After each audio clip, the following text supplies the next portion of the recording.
मंडळी नमस्कार.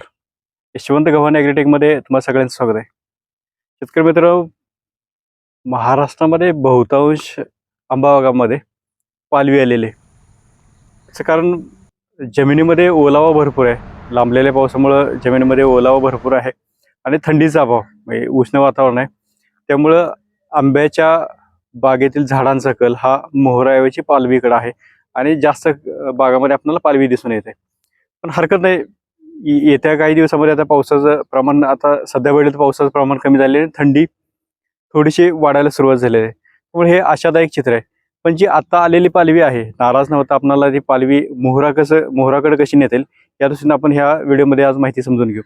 खरं तर आंब्याच्या झाडाला मोहर येणं हे म्हणजे बागेला ताण बसणं गरजेचं आहे. म्हणजे जमिनीमध्ये बाष्प किंवा आर्द्रता जमिनीमध्ये ओलावा कमी असणं आणि थंडी ज्यावेळेला जास्त पडते, कडाक्याची थंडी पडते, त्यावेळेला झाडाला ताण बसतो आणि जमिनीमधलं पाणी आणि नत्र शोषणं थांबतं आणि झाडाची प्रकाश संश्लेषणाची क्रिया मंदावते आणि सर्व क्रिया मंदावतात आणि झाडाची शाखीय वाढ थांबते.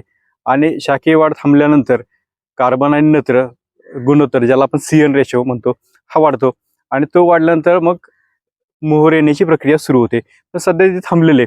आता ही जी पालवी आलेली, ही पालवी आपल्याला जून करून कीड रोगापासून संरक्षण तर करायचंच आहे, हे मागच्या आपण व्हिडिओमध्ये सांगितलेलं आहे.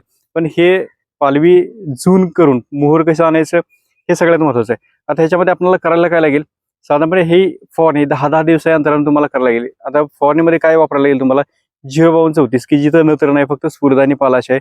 हे विद्राव्य जे खत आहे 05234, साधारणपणे 5 ते 7 ग्रॅम प्रति लिटर पाण्यामध्ये, आणि बोरॉन 1 ते 2 ग्रॅम प्रति लिटर पाण्यामध्ये मिसळून फवारणी केलं तर आपण आंब्याला जी आलेली पालवी आहे ही जून करून लवकर मोहर आणण्यामध्ये आपण मदत करू शकतो.